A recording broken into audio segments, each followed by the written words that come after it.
Riverside Cemetery is one of the oldest cemeteries in Asheville. It was started in 1885 by the Asheville Cemetery Company. My name is Joshua Daugherty. I'm the manager of Riverside Cemetery for the city of Asheville. It's a garden-style cemetery. Every curve has a different view. There's lots of plantings in here.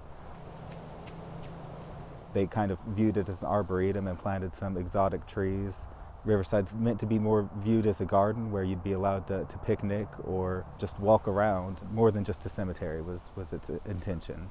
Fall is my favorite time of year in the cemetery, just the colors, and it's a little more quiet. You could hear yourself think more than any other time of year where we might have some more energy and hustle.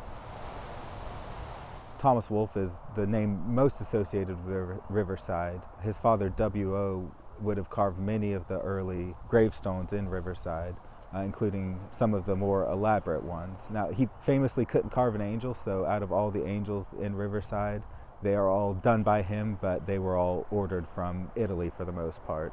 His son Thomas, during his early days, would have been coming with his father from nearby Pack Square, where their shop was, and he did later write several passages describing Riverside in his books, Look Homeward Angel and You Can't Go Home Again.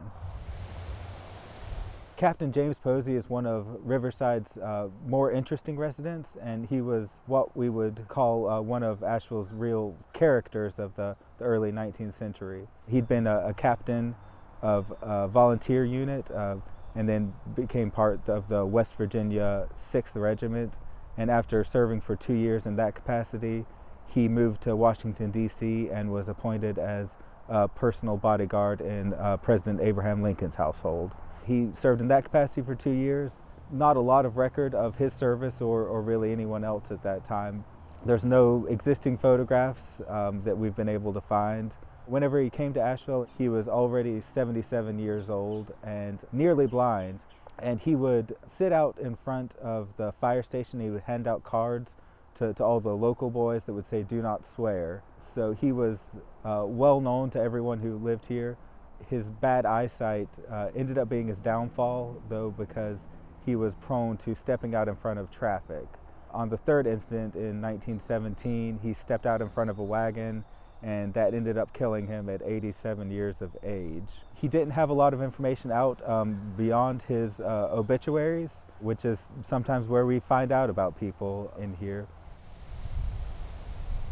Most people here, they have a story to tell, their families have a story to tell, but we just don't know it. Anytime someone comes into the office and tells me about a family member who lived an interesting life, I furiously scribble it down. That way I'll have a new story to tell. So much is lost to history, and anything we could add to it, we want to be able to write it, put it away, and be able to provide it to future generations. Burials date back to 1805, and they really tell the history of Asheville probably better than any other place. I mean, these markers here existed before photographs were widely taken, so they provide our first histories to a lot of people. So it's literally written in stone sometimes.